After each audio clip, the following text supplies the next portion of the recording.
എല്ലാ സുഹൃത്തുക്കൾക്കും life vision top സ്റ്റാറിലേക്ക് ഒരിക്കൽ കൂടി സ്വാഗതം ചെയ്യുന്നു.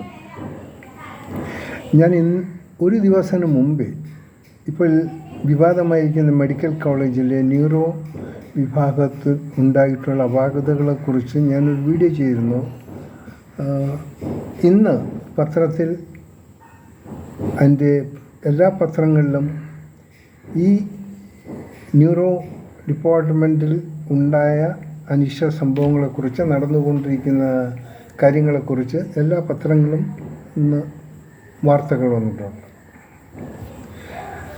ഒന്ന് വീണ്ടും പറയാനുള്ള ഏറ്റവും അതിശക്തിയും ലജ്ജാകരവുമായ ഒരു കാര്യം, മന്ത്രി മന്ത്രിക്ക് ഇതിനെക്കുറിച്ചൊന്നും അറിയില്ല. ഞാൻ നാലംഗ സമിതിയെ രൂപീകരിച്ചിട്ടുണ്ട്, ഉടൻ തന്നെ അവരതിന് വേണ്ട കഴിവ് അത് വന്നിട്ട് നമുക്ക് എന്താണെന്ന് വെച്ചാൽ പരിഹരിക്കാം. എങ്ങനെയുണ്ട് ഇതിനർത്ഥം? മന്ത്രിയുടെ കീഴിൽ ജോലി ചെയ്യുന്ന ഉദ്യോഗസ്ഥർ ആരും തന്നെ മന്ത്രിയുമായിട്ടൊരു കോർഡിനേഷൻ ഇല്ല. അതിന് മന്ത്രിയും കെയർ ചെയ്യുന്നില്ല, ഉദ്യോഗസ്ഥരും കെയർ ചെയ്യുന്നില്ല. കാരണം ഇവരുടെ തോന്നിയാസം, അതായത് ഉദ്യോഗസ്ഥർക്ക് അവരുടെ തോന്നിയാസം നടത്തിക്കാൻ അവർ ഇൻഡിപെൻഡൻ്റ് ആയിരിക്കണം. അപ്പോൾ എന്തെങ്കിലുമൊക്കെ പേപ്പറായിട്ടൊക്കെ അവിടെ ചെന്ന മന്ത്രി സ്ഥലത്ത് കാണില്ലായിരിക്കും, മന്ത്രിയെ കിട്ടില്ലായിരിക്കും, മന്ത്രിക്ക് ഒരു വലിയ താല്പര്യമില്ലായിരിക്കും. അവസാനം ഒരു ഡോക്ടർ തന്നെ ഇങ്ങനെ ഒരു റിപ്പോർട്ട് തന്നപ്പോഴാണ് ഇതിൻ്റെ സ്ഥിതികൾ മനസ്സിലാക്കുന്നത്. അപ്പോൾ എന്തോ മന്ത്രിക്കൊരു ബോധോദയം ഉണ്ടായി.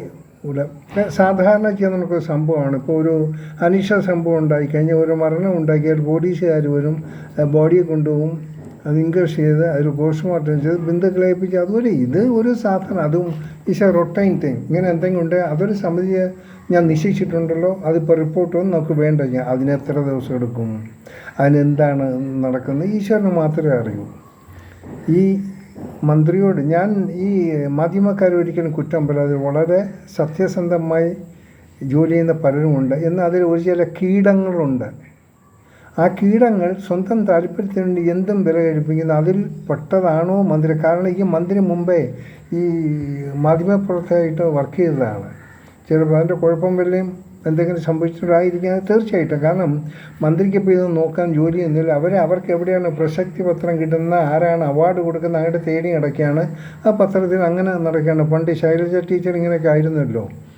എന്തു തന്നെ ആയിരുന്നാലും ഇത് വളരെ മോശമായിപ്പോയി. പാവം പിടിച്ച രോഗികളെ കൊലയ്ക്ക് കൊടുത്തിട്ട് അവരെ കൊല്ലാൻ വേണ്ടി കൊല്ലുന്ന രീതിയിലുള്ളൊരു സംവിധാനം ഗവൺമെൻറ് ഈ ആശുപത്രിയിൽ ഉണ്ടാക്കിയത് വളരെ ഖേദകരമായി പോയി. മന്ത്രി, നിങ്ങളും ഒരു ജീവനുള്ള ഒരു വനിതയാണ്. നിങ്ങളിൽ കൂടി ഇങ്ങനെയുള്ളൊരു ശോചനീയമായ അവസ്ഥ ഈ മെഡിക്കൽ കോളേജിൻ്റെ ചരിത്രത്തിൽ ഇതുവരെ ഉണ്ടായിട്ടില്ല, ഉണ്ടാകരുത്. നിങ്ങളിൽ കൂടി അങ്ങനെ ഉണ്ടായത് വളരെ മോശമായിപ്പോയി. നിങ്ങൾ ഈ അടുത്ത ഇലക്ഷനിലെ വോട്ടും ഇതെല്ലാം പാർട്ടിക്കാരെ പ്രീതിപ്പെടുത്താനും എല്ലാത്തിനും വേണ്ടി പോകണം. നിങ്ങൾ ധനാഭ്യർത്ഥനമായി ധനമന്ത്രി അടുക്കൽ പോകില്ല. കാരണം ധനമന്ത്രി അതെല്ലാം നിങ്ങൾ തമ്മിലുള്ള ഒരു അണ്ടർസ്റ്റാൻഡിങ് ആയിരിക്കും.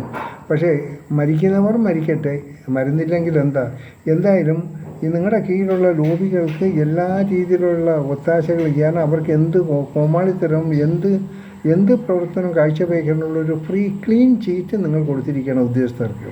കാരണം ഇപ്പോൾ അവിടെയുള്ള ഈ സർജറിക്കൊക്കെ ഉള്ള സാധനങ്ങൾ വിൽക്കുന്ന കടകൾ ഇപ്പോൾ മെഡിക്കൽ കോളേജ് ഇഷ്ടാനുസരണം കൊണ്ട് അവർക്ക് ബിസിനസ് നടത്തണമല്ലോ. അവർക്ക് ബിസിനസ് നടത്തണമെങ്കിൽ അവിടെ സ്റ്റോക്ക്, ഗവൺമെൻറ് കോളേജിൻ്റെ സ്റ്റോറിൽ ഇങ്ങനെയുള്ള സാധനങ്ങളൊന്നും സ്റ്റോക്ക് ഉണ്ടായിരുന്നു. പാവം ജീവൻ നിലനിർത്തണമെന്ന് ആഗ്രഹിക്കുന്ന രോഗികൾ എന്ത് കഷ്ടപ്പെട്ടും അവർ ആ കിറ്റൊക്കെ വാങ്ങി അങ്ങോട്ട് കൊടുക്കും. അതൊരു ബിസിനസ്സായിട്ട് അങ്ങ് മാറിപ്പോയി. ഇതിൽ നിന്നൊന്നും ഈ മന്ത്രിക്ക് രക്ഷപ്പെടാൻ പറ്റില്ല. ഇത് നിങ്ങളിൽ കൂടി ഉണ്ടായിട്ടുള്ള അപാകതകളാണ്. അതിനുള്ള തുടക്കം, അതിനുള്ള എല്ലാ സപ്പോർട്ടും നിങ്ങളിൽ നിന്ന് കിട്ടിയിരിക്കണം. നിങ്ങളുടെ കുറച്ച് ജോലിക്കാരുണ്ട്, നിങ്ങൾക്ക് നീചസ്ഥിതി അറിയാൻ വളരെ എളുപ്പമാർക്കുണ്ട്. കുറച്ച് നിങ്ങളുടെ പേഴ്സണൽ സ്റ്റാഫുണ്ട്, ചുമ്മാ ഒരു ജോലിയില്ലാതെ അതിന് 2-3 കൊള്ളാമെന്നുള്ള ശകലം മനസ്സാക്ഷിയോടെ വിളിച്ച് നിങ്ങളുടെ കീഴിലുള്ള ഡിപ്പാർട്ട്മെൻറ്റ് ജസ്റ്റ് ഒന്ന് നോക്കി അതിൻ്റെ ഉള്ള വിവരങ്ങൾ തരാം നിങ്ങൾക്ക് പറയാമായിരുന്നു. അങ്ങനെ ചെയ്യാമായിരുന്നു. കാരണം അവർക്ക് വേറെ ജോലിയൊന്നുമില്ല.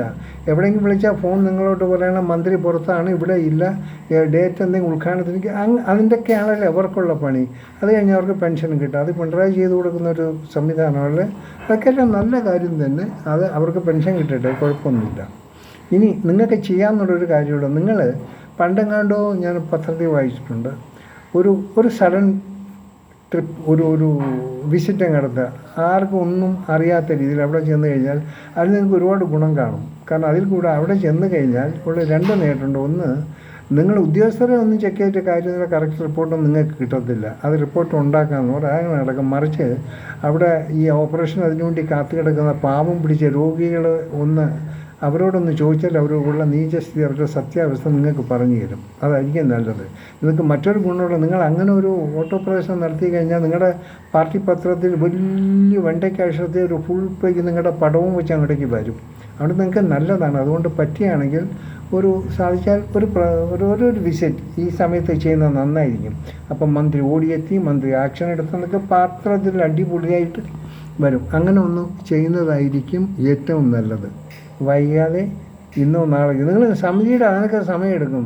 അതിനിപ്പോൾ പല ഭാഗത്തുനിന്നൊക്കെ എത്തി ഇതെല്ലാം നോക്കി പിടിച്ച് വരുമ്പോൾ നടക്കേണ്ടതൊക്കെ നടന്നുകൊണ്ടേയിരിക്കും. ഇനി ആ ന്യൂറോ ഹെഡ് ആ ഡോക്ടറെ ഇനിയിപ്പോൾ നിങ്ങൾക്കെല്ലാം അങ്ങനെ മേക്കിട്ട് കയറാൻ വേണ്ടി ഇനിയിപ്പോൾ അടുത്ത പരിപാടി തുടങ്ങും. എന്തായിരുന്നാലും അത് നിങ്ങളിൽ കൂടി തന്നെ അയാൾക്ക് ഡോക്ടറിന് പണി കിട്ടാനുള്ള സാധ്യതയുണ്ട്. കാരണം നിങ്ങൾക്ക് അഭിമാനക്ഷയം ഉണ്ടാകുന്ന രീതിയിലാണ് ഈ വാർത്തകളൊക്കെ വന്നത്. പക്ഷേ ജനങ്ങൾ പുറത്താലും ദൈവം പൊറുക്കില്ല നിങ്ങളുടെ ഈ പ്രവർത്തന ശൈലി. എന്തായിരുന്നാലും നിങ്ങളിപ്പോൾ ആടുന്ന കപ്പലിലാണെന്ന് നിങ്ങൾക്ക് തന്നെ അറിയാം. അതുകൊണ്ട് ക്യാപ്റ്റനോടൊന്ന് പറയാം, ആട്ടം കൂടുതലാണ്, ഒന്ന് നിയന്ത്രിക്കാൻ വേണ്ടി അദ്ദേഹം നിയന്ത്രിക്കും. ഇത് വളരെ ദുഃഖകരമായുള്ള എൻ്റെ ഇത് രണ്ടാമത്തെ വാർത്തയാണ് ഈ ഹോസ്പിറ്റലിനെ കുറിച്ച്. കാണാം വീണ്ടും മറ്റൊരു വീഡിയോയിലൂടെ. ഞാൻ GK തുമ്പക്കാരൻ. Thank you.